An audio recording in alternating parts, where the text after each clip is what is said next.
का टॉपिक लेते हैं। हेलो दोस्त, नमस्कार। तो दोस्तों, आज फर्स्ट पार्ट कंप्लीट हो चुका था, सेकंड पार्ट लेंगे। तो चलो स्टार्ट करते हैं। भारतीय नागरिकता। भारतीय नागरिकता भाग 2, अनुच्छेद 5 से 11। तो भारत में एकल नागरिकता का प्रावधान है। भारतीय नागरिकता अधिनियम 1955 ईस्वी के अनुसार निम्न में से किसी एक के आधार पर नागरिकता प्राप्त की जा सकती है। जन्म से। प्रत्येक व्यक्ति जिसका जन्म संविधान लागू होने अर्थात 26 जनवरी 1950 ईस्वी को या उसके पश्चात भारत में हुआ है, वह जन्म से भारत का नागरिक होगा। अपवाद में राजनयिकों के बच्चे और विदेशियों के बच्चे। 2. वंश परंपरा द्वारा नागरिकता। भारत के बाहर अन्य देश में 26 जनवरी 1950 ईस्वी के पश्चात जन्म लेने वाले व्यक्ति भारत का नागरिक माना जाएगा यदि उसके जन्म के समय उसके माता पिता में से कोई भी भारत का नागरिक हो। नोट: माता की नागरिकता के आधार पर विदेश में जन्म लेने वाले व्यक्ति को नागरिकता प्रदान करने का प्रावधान नागरिकता संशोधन अधिनियम 1992 ईस्वी के द्वारा किया गया है। देशीयकरण द्वारा नागरिकता। पॉइंट नंबर 3, भारत सरकार से देशीयकरण का प्रमाण पत्र प्राप्त कर भारत की नागरिकता प्राप्त की जा सकती है। नंबर 4, पंजीकरण द्वारा नागरिकता। निम्नलिखित वर्गों में आने वाले लोग पंजीकरण के द्वारा भारत की नागरिकता प्राप्त कर सकते हैं। वे व्यक्ति जो पंजीकरण प्रार्थना पत्र देने की तिथि से 6 माह पूर्व से भारत में रह रहे हों।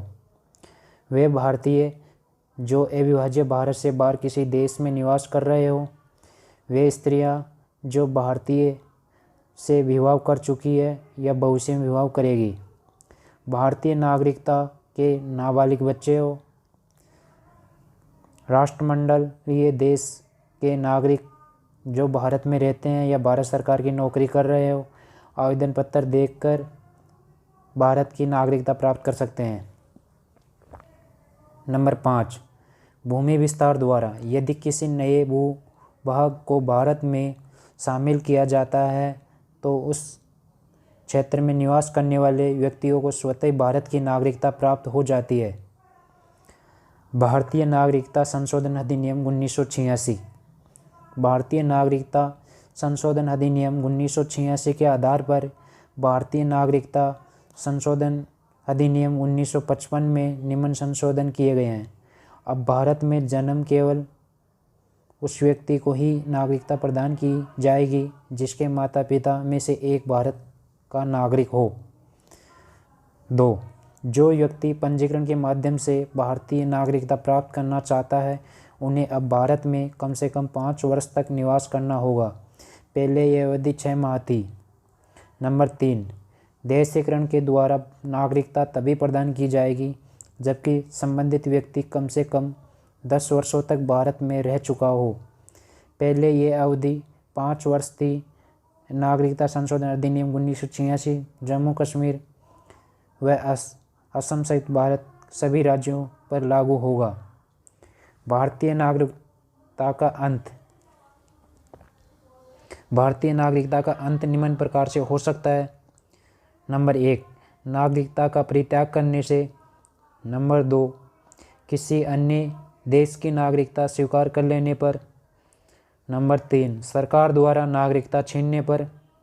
नोट: जम्मू कश्मीर राज्य के विधानमंडल को निम्न विषयों के संबंध में राज्य में स्थायी रूप से निवास करने वाले व्यक्तियों को अधिकार तथा विशेष अधिकार प्रदान करने की शक्ति प्रदान की गई है। राज्य के अधिनियोजन के संबंध में, राज्य में अचल संपत्ति के अर्जन के संबंध में, राज्य में स्थायी रूप से बस जाने के संबंध में, छात्रवृत्ति अथवा इसी प्रकार की सहायता जो राज्य सरकार प्रदान करे। मौलिक अधिकार। तो फ्रेंड्स, मौलिक अधिकार के बारे में बता देता हूँ। नंबर 11 है पॉइंट, ये अमेरिका से लिए गए हैं। तो इनकी पॉइंट की शुरुआत करते हैं। इसे संयुक्त राज्य अमेरिका के संविधान से लिया गया है। इसका वर्णन संविधान के भाग 3 में और अनुच्छेद 12 से अनुच्छेद 35 तक है। इसमें संशोधन हो सकता है राष्ट्रीय आपात के दौरान। अनुच्छेद 352 जीवन एवं व्यक्तिगत स्वतंत्रता के अधिकार को छोड़कर अन्य मौलिक अधिकारों को स्थगित किया जा सकता है। मूल संविधान में 7 मौलिक अधिकार थे, लेकिन 44वें संविधान संशोधन 1979 ईस्वी के द्वारा संपत्ति का अधिकार अनुच्छेद 31 एवं 19F को मौलिक अधिकार की सूची से हटाकर इसे संविधान के अनुच्छेद 301 के अंतर्गत कानूनी अधिकार के रूप में रखा गया है। अब भारतीय नागरिकों को निम्न में से 6 मूल अधिकार प्राप्त है। समता या समानता का अधिकार अनुच्छेद 14 से 18, स्वतंत्रता का अधिकार अनुच्छेद 19 से 22, शोषण के विरुद्ध अधिकार अनुच्छेद 23 से 24, धार्मिक स्वतंत्रता का अधिकार अनुच्छेद 25 से 28, सांस्कृतिक शिक्षा संबंधी का अधिकार अनुच्छेद 29 से 30, संवैधानिक उपचारों का अधिकार अनुच्छेद 32। नंबर 1, समता या समानता का अधिकार अनुच्छेद 14, विधि के समक्ष समता। इसका अर्थ यह है कि राज्य सभी व्यक्तियों के लिए एक समान कानून बनाएगा, उन पर एक समान लागू करेगा। अनुच्छेद 15, धर्म, नस्ल, जाति, लिंग, जन्म स्थान के आधार पर भेदभाव का निषेध है। राज्य के द्वारा धर्म, मूल, वंश, जाति, लिंग एवं जन्म स्थान आदि के आधार पर नागरिकों के प्रति जीवन के किसी भी क्षेत्र में भेदभाव नहीं किया जाएगा। अनुच्छेद 16, लोक नियोजन के विषय में अवसर की समता। राज्य के अधीन किसी पद पर नियोजन या नियुक्ति से संबंधित विषय में सभी नागरिकों के लिए अवसर की समानता होगी। अपवाद, अनुसूचित जाति और अनुसूचित जनजाति एवं पिछड़ा वर्ग। अनुच्छेद 17, अस्पृश्यता का अंत। अस्पृश्यता के उन्मूलन के लिए उसे दंडनीय अपराध घोषित किया गया है। अनुच्छेद 18, उपाधियों का अंत। सेना या विधा संबंधी सम्मान के सिवाय अन्य कोई भी उपाधि राज्य द्वारा प्रदान नहीं की जाएगी। भारत का कोई नागरिक किसी अन्य देश से बिना राष्ट्रपति की आज्ञा के कोई उपाधि स्वीकार नहीं कर सकता है। स्वतंत्रता का अधिकार। अनुच्छेद 19, मूल संविधान में 7 तरह की स्वतंत्रता का उल्लेख था, अब सिर्फ 6 है। 19A, बोलने की स्वतंत्रता। 19B, शांतिपूर्वक बिना हथियारों के एकत्रित होने पर और सभा करने की स्वतंत्रता। 19C, संघ बनाने की स्वतंत्रता।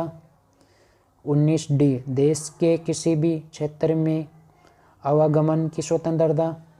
19E, देश के किसी भी क्षेत्र में निवास करने और बसने की स्वतंत्रता। 19F, संपत्ति का अधिकार। 19G, कोई भी व्यापार एवं जीविका चलाने की स्वतंत्रता। 44वां संविधान संशोधन 1979 के द्वारा हटा दिया गया था संपत्ति का अधिकार को। नोट, प्रेस की स्वतंत्रता का वर्णन 19A में ही है। अनुच्छेद 20, अपराधों के लिए दोष सिद्धि के संबंध में संरक्षण। इसके तहत 3 प्रकार की स्वतंत्रता का वर्णन है। किसी भी व्यक्ति को एक अपराध के लिए सिर्फ एक बार सजा मिलेगी।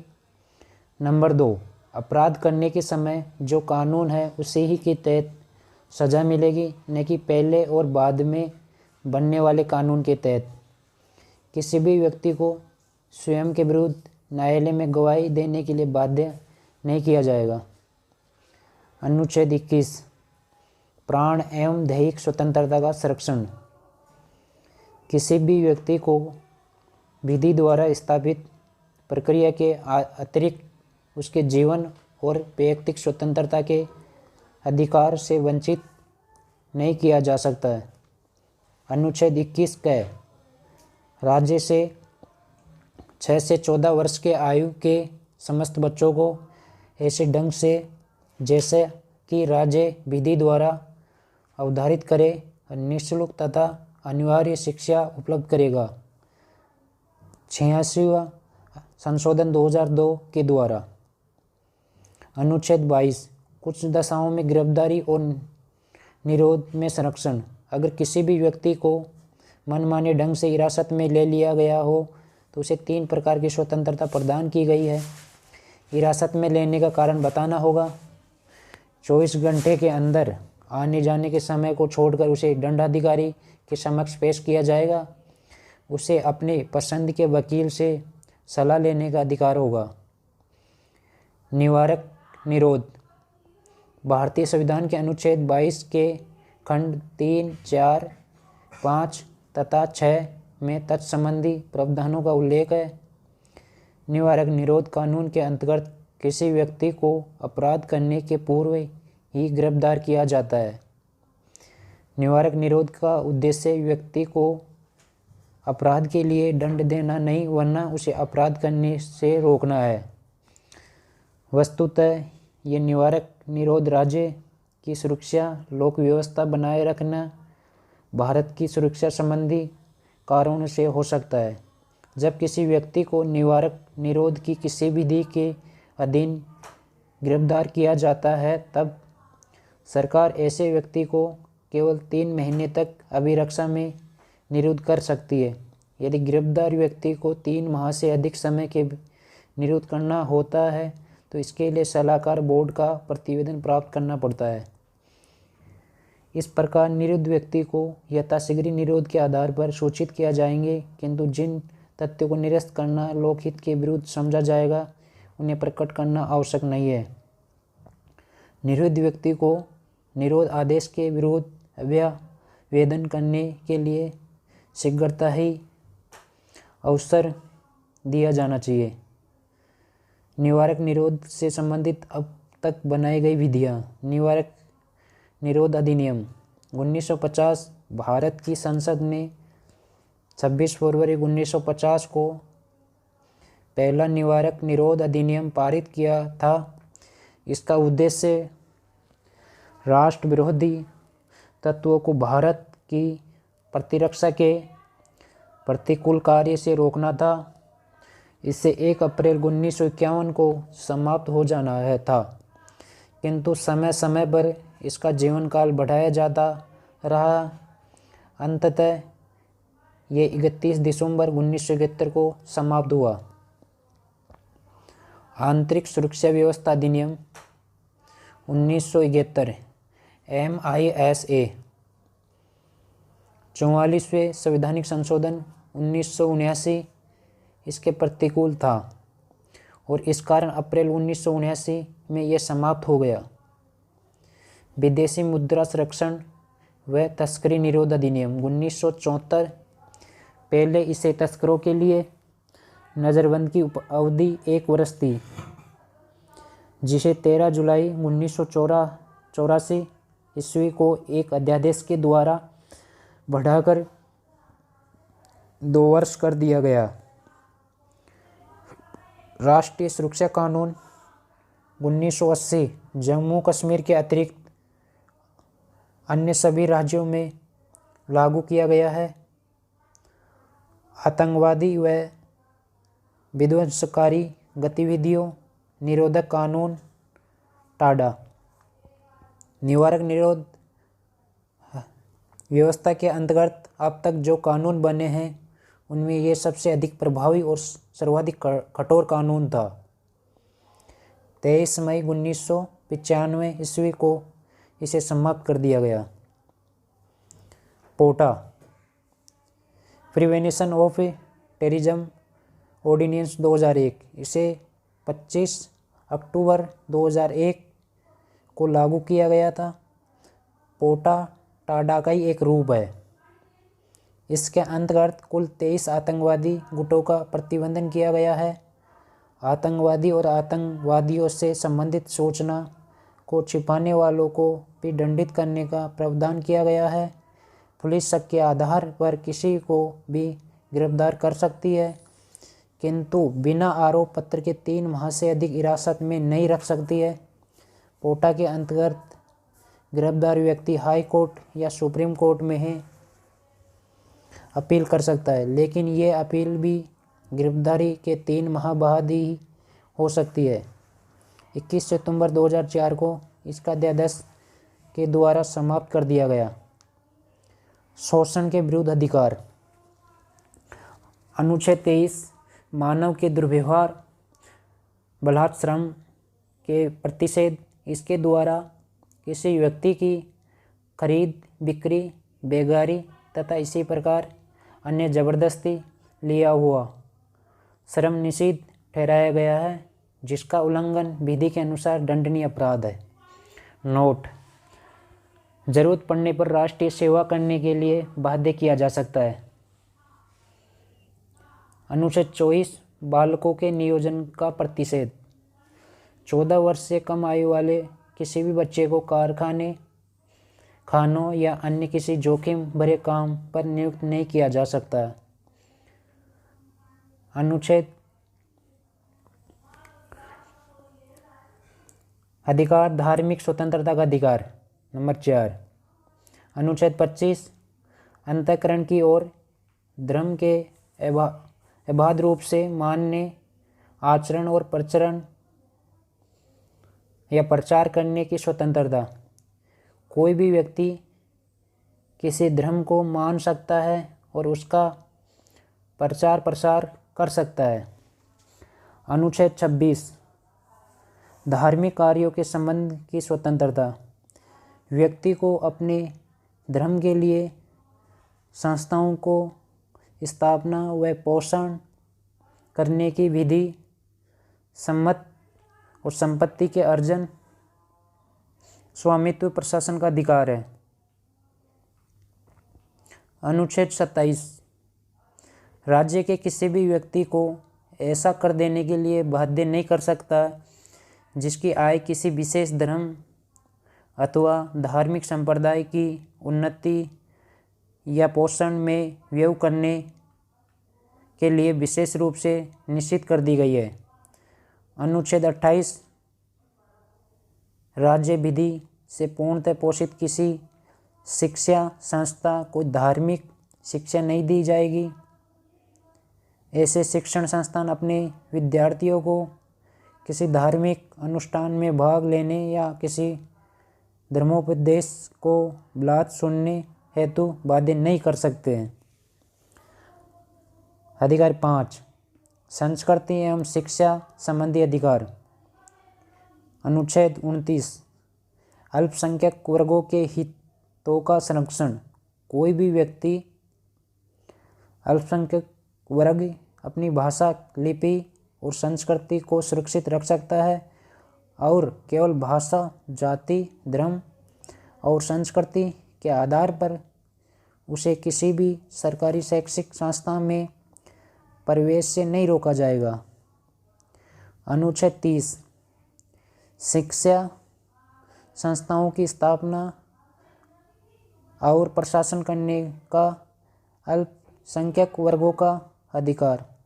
कोई भी अल्पसंख्यक वर्ग अपनी पसंद का शैक्षणिक संस्था चला सकता है और सरकार उसे अनुदान देने में किसी भी तरह की भेदभाव नहीं करेगी।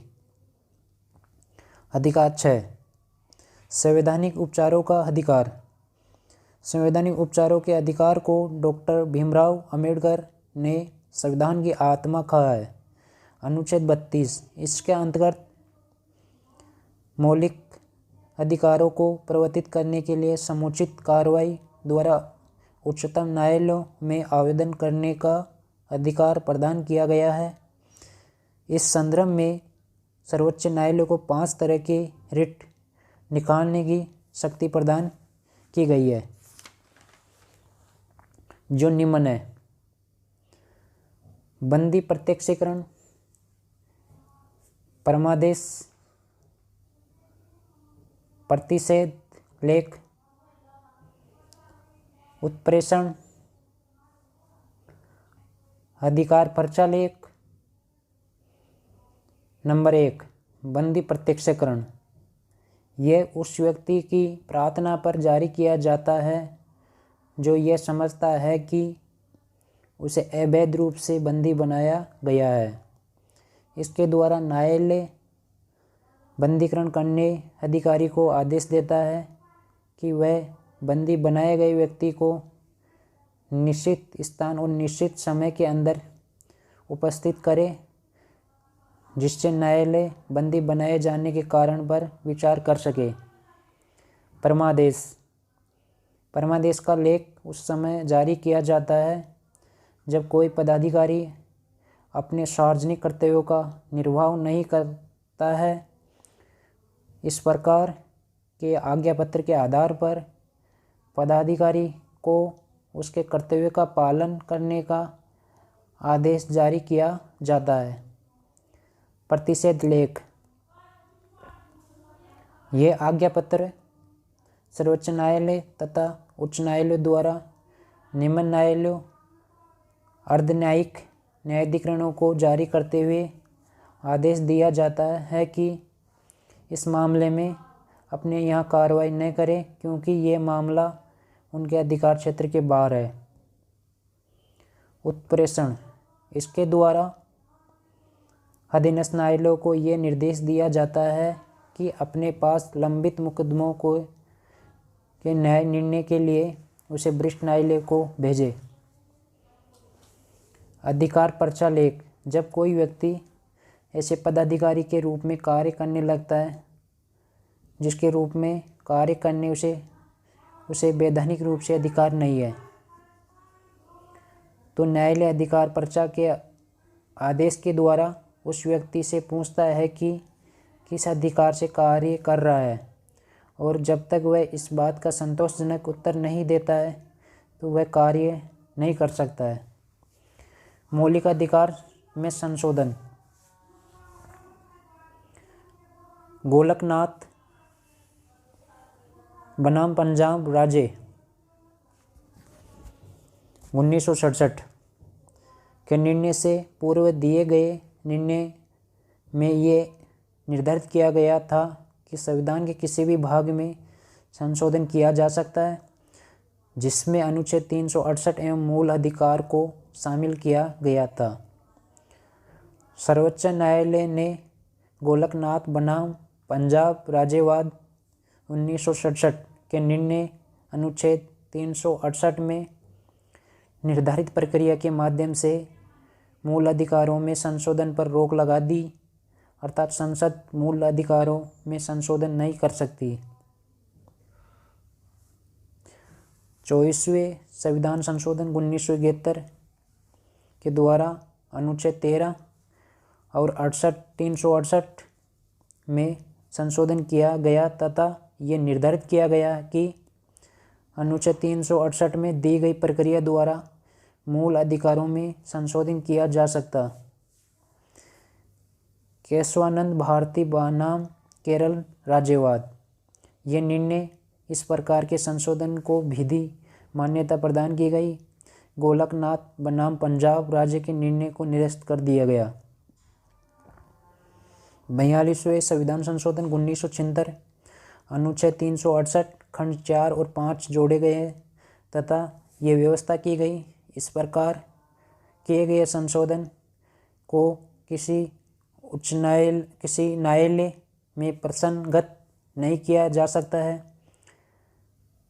मिनर्वा मिल्स बनाम पंजाब संघ 1980 के निर्णय के द्वारा ये निर्धारित किया गया कि संविधान के आधारभूत लक्षणों की रक्षा करने का अधिकार न्यायालय को है और न्यायालय इस आधार पर किसी भी संशोधन का पुनरावलोकन कर सकता है। इसके द्वारा 42वें संविधान संशोधन द्वारा की गई व्यवस्था को भी समाप्त कर दिया गया।